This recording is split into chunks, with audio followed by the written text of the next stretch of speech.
Teach you to turn that thing up.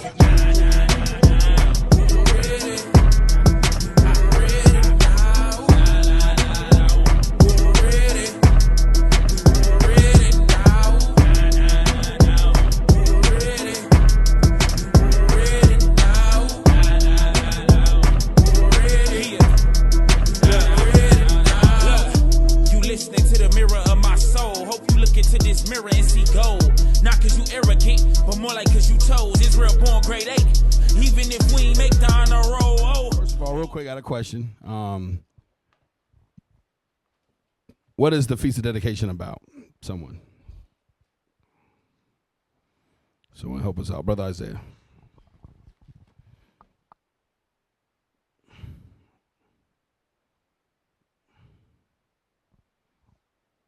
Just tap it.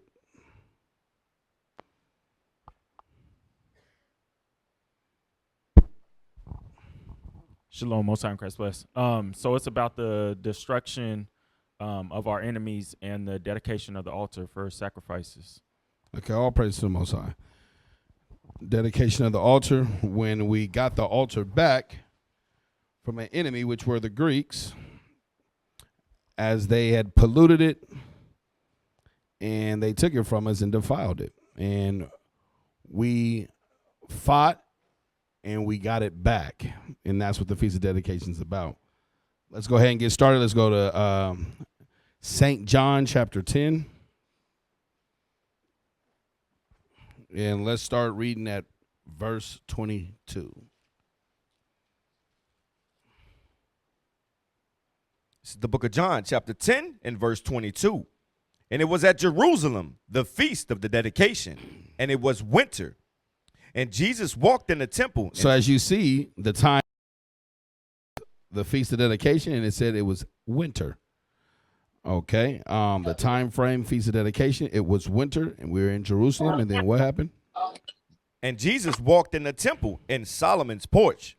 All right. Then it says Jesus walked in the temple in Solomon's porch.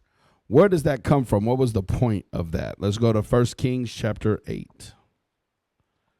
1 Kings chapter 8. Says, so we were in Jerusalem. It was wintertime, Feast of Dedication. Christ walked in Solomon's porch. 1 Kings chapter 8. What was the point? Let's read verse 1 and 2. This is the book of 1 Kings chapter 8 and verse 1.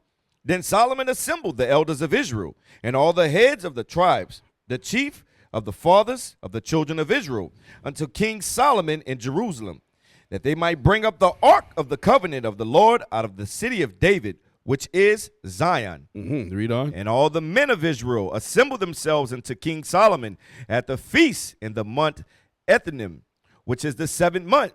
And all the elders of Israel. Stop. So it says that Solomon assembled all the elders of Israel and all the chief men. It said that it was a feast in the month Ethanim, which is the 7th month. If you guys do not have that, write it down. Ethanim, which is the 7th month. Now, it says this was the 7th month. So if it was a feast of the 7th month, well, we know we got Feast of Trumpets, we got Tabernacle. So what is it talking about? Obviously, it wasn't Day of Atonement because that's not a feast. Go to 1 Kings 7:51. The book of 1 Kings, chapter 7 and verse 51. So was ended all the work that King Solomon made for the house of the Lord. So it said it was ended, all the work that King Solomon made for the house of the Lord. Read. And Solomon bought in the things which David his father had dedicated, even the silver and the gold and the vessels, did he put among the treasures of the house of the Lord. So Solomon had just finished all the work for the house of the Lord. He had just finished the house of the Lord. That's what Solomon had just got done doing. So now let's go back to chapter 8. Let's start at verse 3 and read on.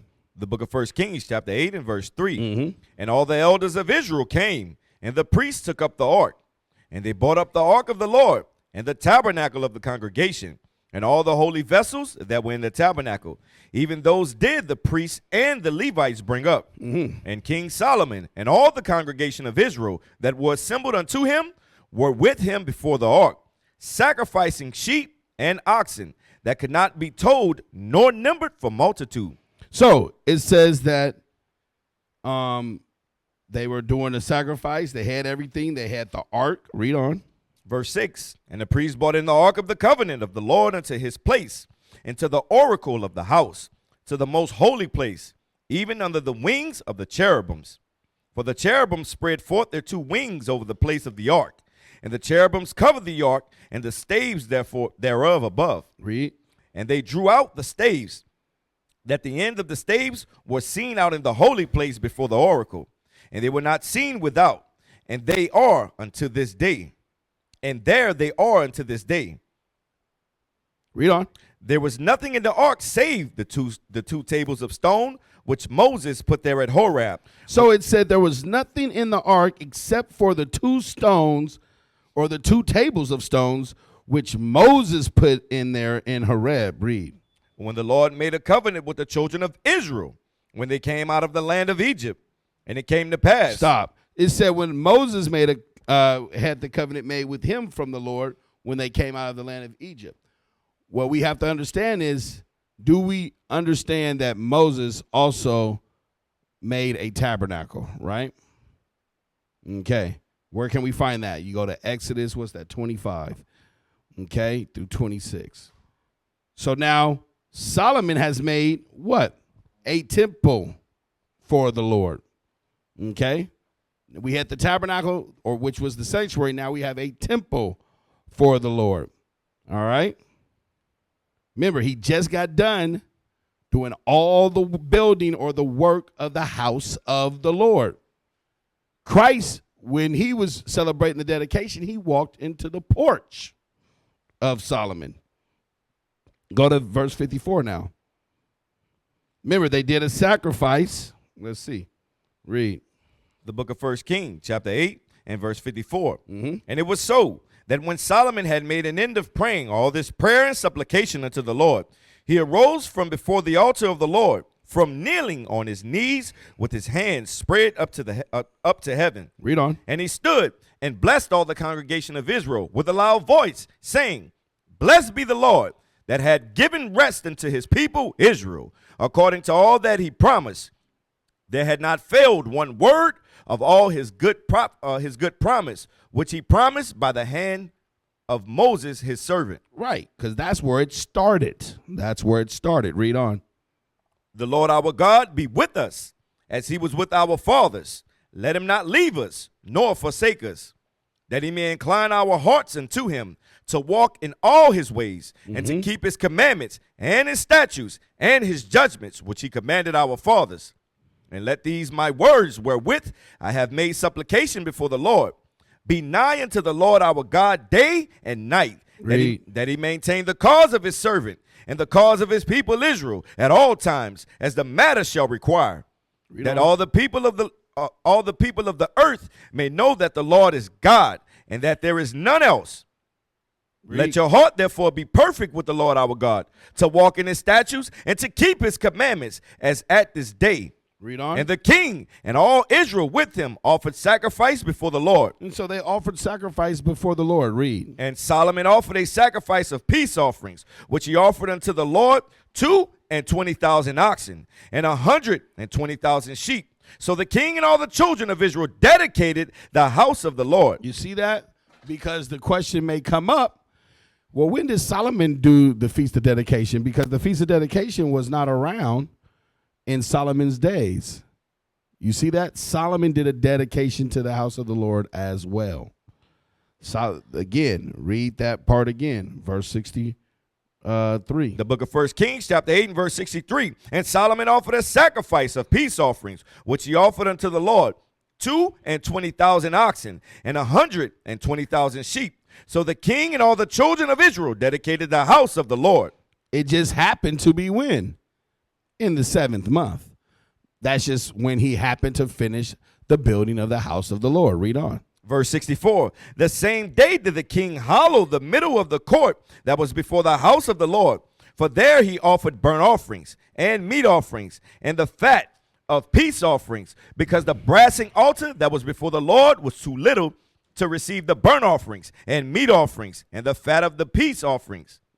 Read on. And at that time Solomon held a feast, and all Israel with him, a great congregation, from the entering of Hamath unto the river of Egypt, before the Lord our God, 7 days and 7 days, even 14 days. He did it twice. He did 7 days and then 7 days, even 14 days. Why? Because they were having the feast of obviously what? Tabernacles, plus the dedication that he did to the house of the Lord. Read. On the 8th day, he sent the people away, and they blessed the king and went into their tents joyful and glad of heart for all the goodness that the Lord had done for David his servant and for Israel his people. Now let's go to 2 Chronicles 7, verse 1 through 10. We're going to read the same account, but it's going to clear it up for us a little bit. 2 Chronicles chapter 7. Let's go there. The book of 2 Chronicles chapter 7 and verse 1. Now when Solomon had made an end of praying, the fire came down from heaven and consumed the burnt offering and the sacrifices. So remember, this is the same account. Now we're getting a little more detail. Read. And the glory of the Lord filled the house. And the priest could not enter into the house of the Lord, because the glory of the Lord had filled the Lord's house. And when all the children of Israel saw how the fire came down and the glory of the Lord upon the house, they bowed themselves with their faces to the ground upon the pavement and worshiped and praised the Lord, saying, For he is good, for his mercy endureth forever. Then the king and all the people offered sacrifices before the Lord. And King Solomon offered a sacrifice of 20 and 2,000 oxen and 120,000 sheep. Didn't we just read that? Read. So the king and all the people dedicated the house of God. Verse 6. And the priests waited on their offices. The Levites also with the instruments of music of the Lord, which David the king had made to praise the Lord, because his mercy endured forever. When David praised by their ministry, and their priests sounded trumpets before them, and all Israel stood. Moreover, Solomon hallowed the middle of the court that was before the house of the Lord.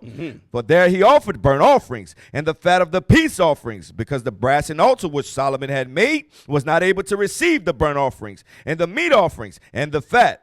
Also at that same time Solomon kept a feast 7 days, and all Israel with him, a very great congregation, from the entering in of Hamath unto the river of Egypt. Read. And in the 8th day they made a solemn assembly, for they kept the dedication of the altar 7 days and the feast 7 days. You see how it's separated at this time? To make sure you understand, that is exactly what happened. They kept the feast 7 days and they kept the dedication 7 days. We understand? We understand? No? Yes? Do I need to go over it one more time? Read it again. Verse 8. The book of 2 Chronicles chapter 7 and verse 8. Also at the same time, Solomon kept the feast 7 days. See that? At the same time, because he had finished building the house, but it was also right around the time of what? Tabernacles. Read. And all Israel with him, a very great congregation, from the entering in of Hamath unto the river of Egypt. And in the 8th day they made a solemn assembly, for they kept the dedication of the altar 7 days and the feast 7 days. Because now, if you guys have this cane bridge, right? So if you have the cane bridge, if you look at the top of it, it'll tell you it's the Feast of Dedication. That's what it'll say in the top of your cane bridge. Read on. Verse 10. And on the 3 and 20th day of the 7th month, he sent the people away in their tents, glad and merry in heart. See that? On the 3 and 20th day of the 7th month, he sent the people away in their tents, glad and merry in heart. Read. For the goodness that the Lord had showed unto David and to Solomon and to Israel his people. All right, so now we understand the reason why you hear about Solomon doing a dedication. He did a dedication to the temple as well. All right, he had proclaimed a feast for that dedication. Right, so that was the importance of Christ walking in the porch, Solomon's porch, during the Feast of Dedication. Okay? We understand? Yes, sir. All right, let's move forward. Go to 2 Maccabees chapter 1. The book of 2 18, sir. My bad. What's that? Verse 18. 1. 2 Maccabees chapter 1. Verse 1. And verse 1. The brethren, the Jews that be at Jerusalem in the land of Judea, wish unto the brethren, the Jews that are throughout Egypt, health and peace.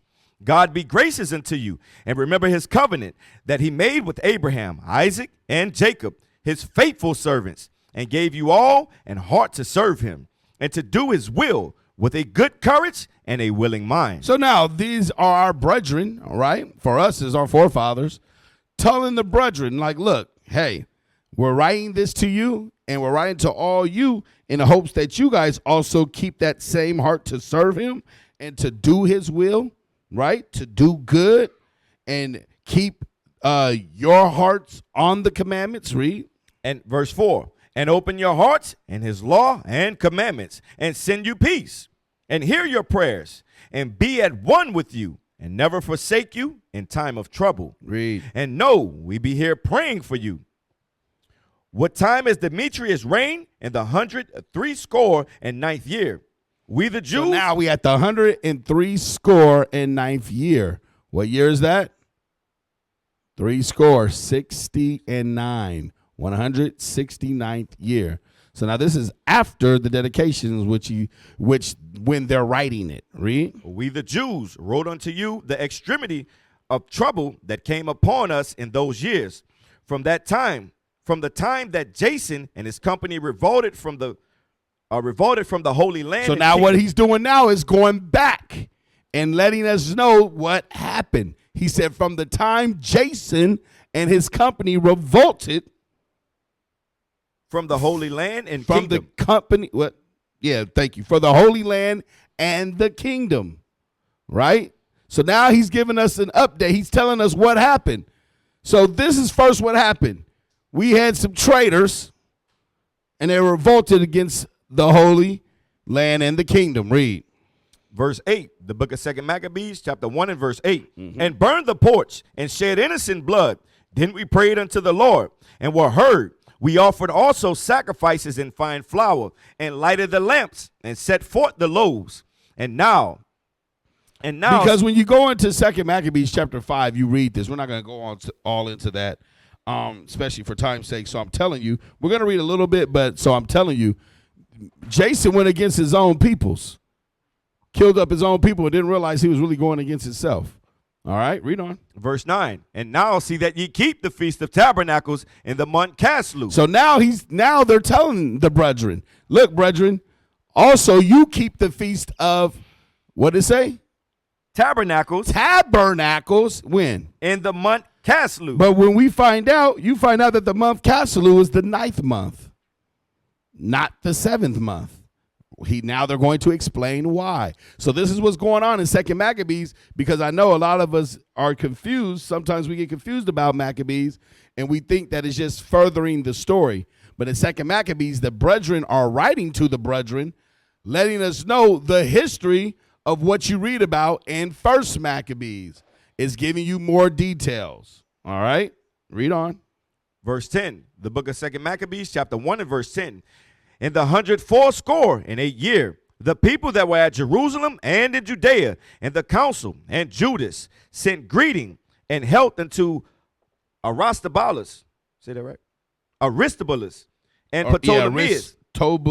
Aristobulus, King Ptolemaeus. So wait, let's not miss that. So now it says in the 168th year. So the 188th year, we sent this letter. Read on.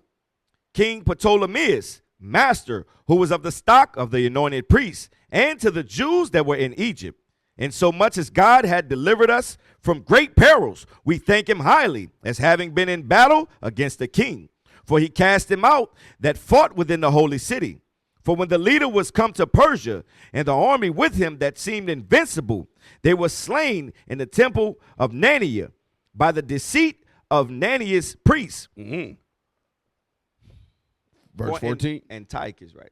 Antiochus, yeah. For Antiochus, as though he would marry her, came into the place, and his friends that were with him, to receive money in name of a dowry. So it says he came as though he was going to marry the prince or the princess of Persia to receive money in the name of a dowry, meaning he's going to take all the riches of Persia. Read. Verse 15, which when the priest of Nania had set forward, and he was entered with a small company into the compass of the temple, they shut the temple as soon as Antiochus was come in. And opening a privy door of the roof, they threw stones like thunderbolts and struck down the captain, hewed them in pieces, smote off their heads, and cast them to those that were without. Blessed be our God in all things, who had delivered up the ungodly. So what happened? So Antiochus went into Persia and got whooped on. He didn't get no good success from there. Hold that. We're coming back because we're going to read verse 18. We're going to 1 Maccabees 3:31. The book of 1 Maccabees, chapter 3 and verse 31. Now remember, this is when they're writing, but they're writing about what? The history. So there's two different letters so far, but it's still about the history. So don't be confused. Okay. So 1 Maccabees 3 and read verse 31. The book of 1 Maccabees, chapter 3 and verse 31. Wherefore, being greatly perplexed in his mind, he determined to go into Persia, there to take the tributes of the countries and to gather much money. You see that? Exactly what we just read. That's short and simple in 1 Maccabees, though. Who is this talking about? Read on, so let's make sure we know who it's talking about. Verse 32, so he left Lysias, a nobleman, and one of the blood royal, to oversee the affairs of the king from the river Euphrates unto the borders of Egypt, and to bring up his son Antiochus until he came again. Right. So Antiochus left his son Antiochus, and we're going to find out the names, with Lycia. All right? Or Lysias. Okay? So now, go back. Now, actually go to 1 Maccabees chapter 6 now, verse 1. Because remember, so we read two things. He went there to try to get money. This is how he was going to get the money. Act like he's going to marry the princess of Persia and then get all the money from marrying her, get the dowry. Right? But it said that they shut the door behind him and started stoning his butt. Okay? Now go to 1 Maccabees 6 and 1. The book of 1 Maccabees, chapter 6 and verse 1. About that time, King Antiochus, traveling through the high countries, heard say that Elamaeus in the country of Persia was a city greatly renowned for riches, silver and gold, and that there was in it a very rich temple, wherein were coverings of gold and breastplates and shields was Alexander, son of Philip the Macedonian king, who reigned first among the Grecians, had left there. So he said, ooh, there's treasure that Alexander the Great, because they was calling him the Great. We know we call him the Greek, had left there. He's going to recover it. So he thinks, read. Verse 3, wherefore he came and sought to take the city and to spoil it. But he was not able, because they of the city, having had warning thereof, rose up against him in battle. So he fled and departed thence with great heaviness and returned to Babylon. You see that? He fled. They stoned him right on up out of there. We just read that, right? In 2 Maccabees 1. From there, go to 2 Maccabees 9 and 1. 2 Maccabees 9 and 1. I want us to see that these are all different accounts that are being talked about at different moments. Don't lose the time. Yes, sir. Read that, chapter 9, verse 1. The book of 2 Maccabees, chapter 9 and verse 1. About that time came Antiochus with dishonor out of the country of Persia. See that? He came with dishonor out of the country of Persia. Read. For he had entered the city called Persepolis and went about to rob the temple and to hold the city, whereupon the multitude running to defend themselves with their weapons put them to flight. And so it happened that Antiochus, being put to flight of the inhabitant, returned with shame. Right, he returned with shame. Go to the Antiquities of the Jews. Give me book 12, chapter 9. Book 12, chapter 9. Book 12, chapter 9.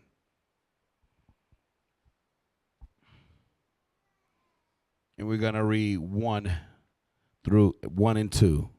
We got to blow that up. He can't see that. Blow it up, blow it up, blow it up. I thought this was ready.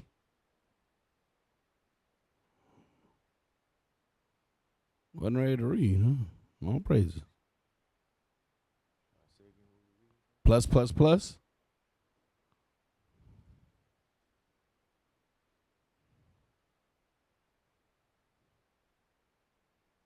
Book 12, chapter 9.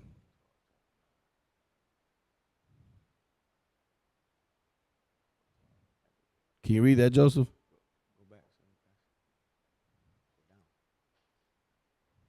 12. Chapter 9, Okay, I got 1. Read Chapter 1. 9. We don't need to read that part. Just read Okay. 1. About this time, it was the king Antiochus, as he was going over the upper countries, heard that there was a very high city in Persia called Elamaeus. And Same thing we read in 2 Maccabees 9, right? Read. And they're in a very rich temple of Diana, and that it was full of all sorts of donations. So the rich temple was of a Diana. Read. Dedicated to it, as also weapons and breastplates, which, upon injury, he found. Upon inquiry, he found had been left there by Alexander, the son of Philip, king of Macedonia. And being incited by these motives, he went in haste to Elamaeus and assaulted it and besieged it. But as those that were in it were not terrified at his assault, nor at his siege, but opposed him very courageously, he was beaten off his hopes. For they drove him away from the city and went out and pursued after him, and so much that he fled away as far as Babylon and lost a great many of his army. And when he was grieving for his disappointment, some persons told him of the defeat of his commanders, whom he left behind him to fight against Judea. So, as he was getting whooped on in Persia, as he ran away, then he finds out that his commanders was getting beat on by who? By Israel, by Judas and him. Read. And what strength the Jews had already gotten. And with strength the Jews had already possessed, basically. Read. So, because remember, Judas Maccabeus and his brethren had already started receiving fame while Epiphanes was over there in Persia. Read. When this concern about these affairs was added to the former, he was confounded, and by the anxiety he was and fell into distemper, which, as it lasted a great while, and as his pains increased upon him, so he at length perceived he should die in a little time. Said as his pains increased upon him, he had figured out, you know what, I'm probably about to die. Read. So he called his friends to him and told them that his distemper was severe upon him, and confessed withal that this calamity was sent upon him from the miseries he had brought upon the Jewish nation. Oh, he said, dang, I think I'm getting payback. I think I'm being punished by God. I think I'm being punished by God right now for what I did to his children. Read. While he plundered their temple and contemned their God. And when he had said this, he gave up the ghost. Whence one may wonder at Polybius of Polybius of Megalopolis. Megalopolis, thank you, sir. Megalopolis, who, though otherwise a good man, yet said that Antiochus died because he had a purpose to plunder the temple of Diana in Persia. Yeah, so now you have Polybius said, oh, it was because he tried to go up against the Persians. Read. He tried to go up against Diana, basically. But read on. For the purposing to do a thing, but not actually doing it, it is not worthy of punishment. But if Polybius could think that Antiochus thus lost his life on that account, it is much more probable that this king died on account of his sacrilegious plundering of the temple at Jerusalem. That's why. So that he could try to say that. Well, if he could try to say that, it's more plausible that no, how it really happened is because he tried to go against the Jews. Read. But we will not contend about this matter with But we ain't gonna argue that. Read. With those who may think that the cause assigned by the Polybius of Megalopolis is nearer the truth than that assigned by us. Right. So he said. So it said that we're not gonna contend about that. Anybody that want to believe that was the reason, whatever, in comparison to what we're telling you why, and even Antiochus himself felt as if that's why. Because I did this to them, I'm being punished. Now I'm dead. Read. However, Antiochus, before he died, called for Philip, who was one of his companies, and made him the guardian of his kingdom, and gave him his diadem and his garment and his ring, and charged him to carry them and deliver them to his son Antiochus, and desired him to take care of his education. You see that? So now Philip was supposed to take care of Antiochus' education. But remember, we already read in Maccabees that he left Antiochus with Lysias. Read. And to preserve the kingdom for him. This Antiochus died in the 149th year. But he died 149. When was that? Well, any of you that know, we're going to find out. Feast of Dedication, we got it on the 148th year. So he died a year later. It was a wrap. As soon as we got the kingdom back, his ass died. Read. But it was Lysias that declared his death to the multitude and appointed his son Antiochus. See that? But it was Lysias who appointed his son Antiochus, because that's who he left him with. Read. And appointed his son Antiochus to be king, of whom at present he had the care, and called him Eupator. Eupator. So Epiphanes' son, Antiochus, his name is Eupator. Eupator. All right? That's the fifth. So from there, because this is all going to tie in, I want us to pay attention. That's why I wanted to start here. So from there, go back to 2 Maccabees, chapter 1, and let's read verse 18. The book of 2 Maccabees, chapter 1 and verse 18. Therefore, whereas we are now purposed to keep the purification of the temple upon the 25th day of the month Caslu, we thought it necessary to certify you thereof, that ye also might keep it as the feast of the tabernacles and of the fire, which was given us when Nehemiah offered sacrifice, after that he had builded the temple and the altar. For when our fathers were led into Persia, the priests that were then devout took the fire of the altar. Oh, that was it. We don't want to go to the rest of that. So now he said, so now we're being told by the brethren, it's a purpose that we're letting you know these things, and we need to keep the purification on the 25th day of Caslu. All right? And what? Keep it as what? What did it say? You can say it together, men. As tabernacles. Because that's an answer for you, because you say, oh, well, why do we keep it this way? Now, are we going to dwell in tents? No. But we're going to keep it for 7 days, and really, in the 8th day is going to be what? A holy convocation, which we are on right now. Okay?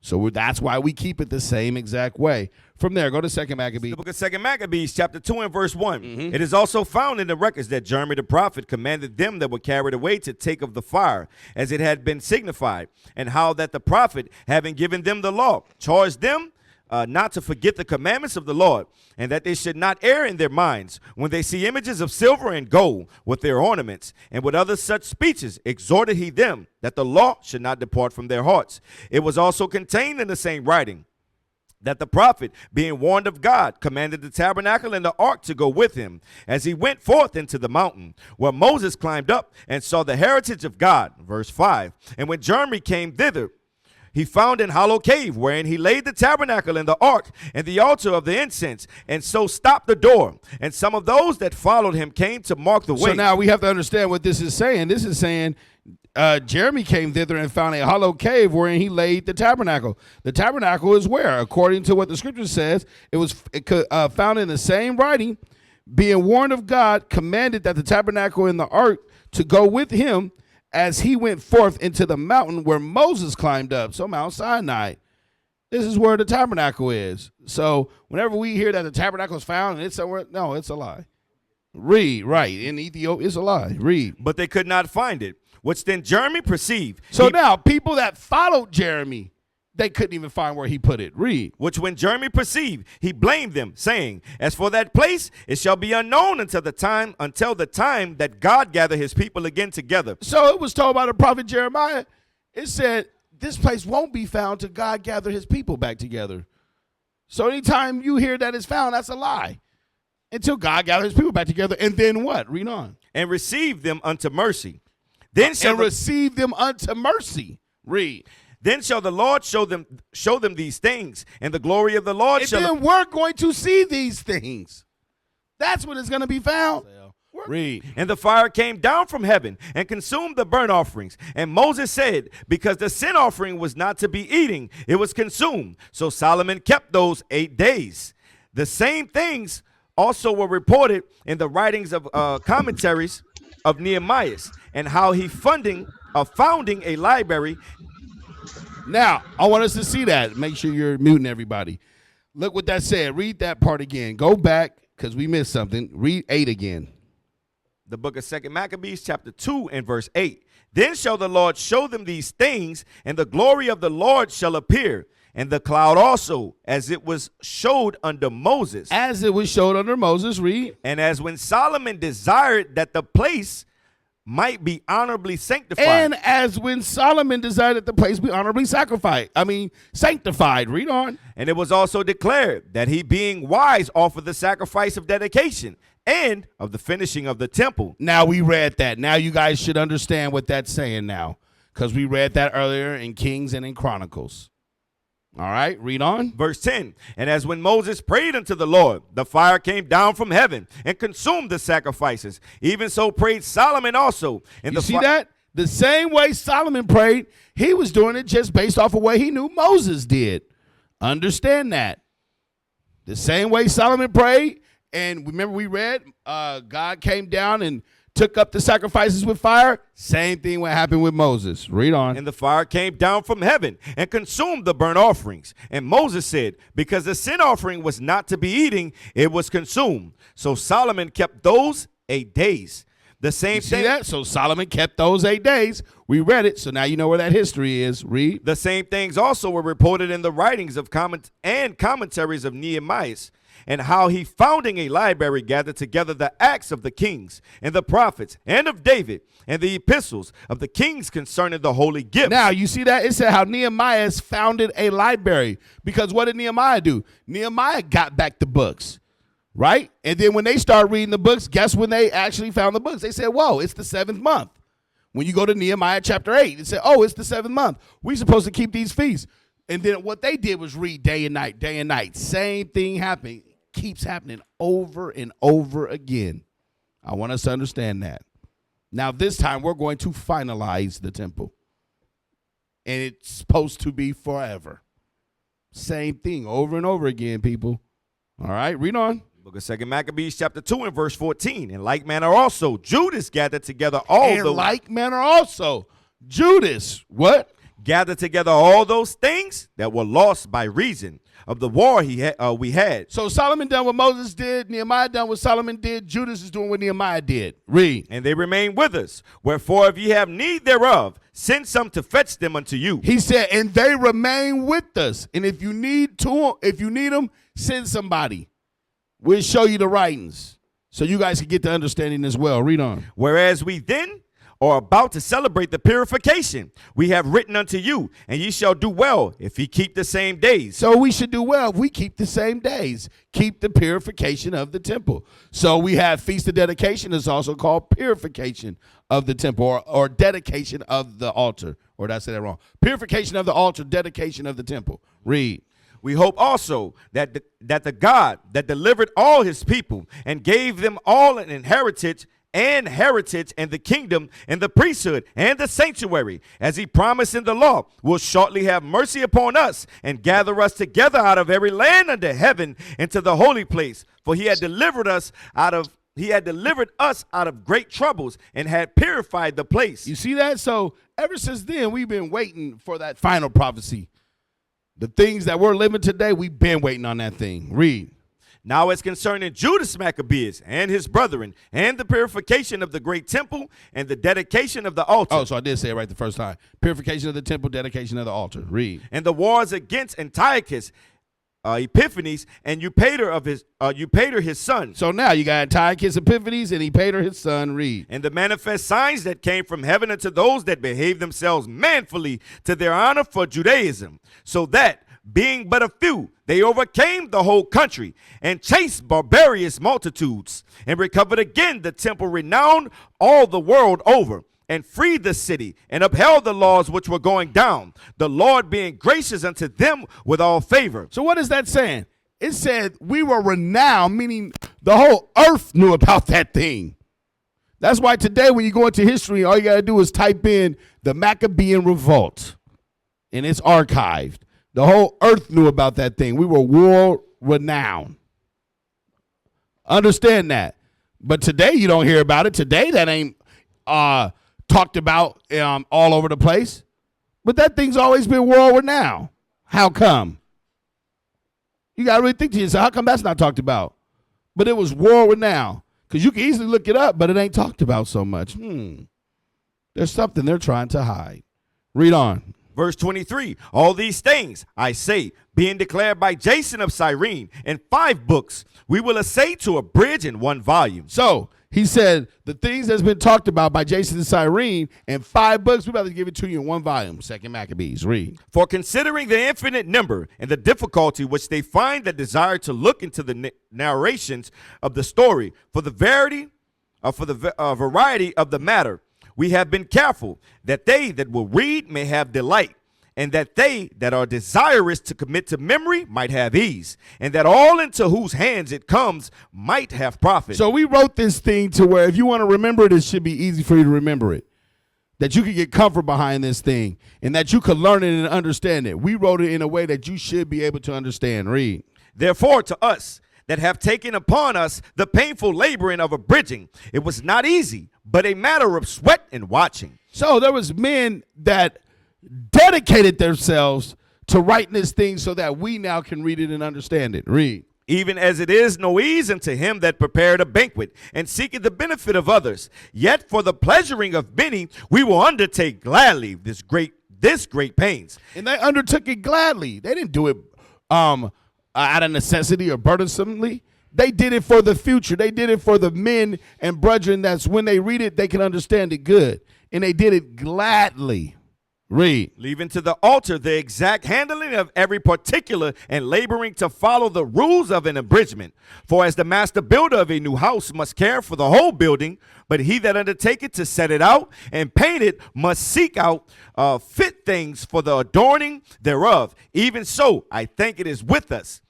Verse 30, to stand upon every point and go over things at large, and to be curious in particulars, belongeth to the first author of the story. So we ain't gonna miss nothing. We're gonna give you on each point that's necessary, that needs to be brought out. We're gonna bring it out, and we're gonna bring it out so that you understand. We're gonna break it all the way down for you. Read. Verse 31, but to use brevity and avoid much laboring of the work is to be granted to him that will make an abridgment. Here then will we begin the story, only adding thus much to that which had been said.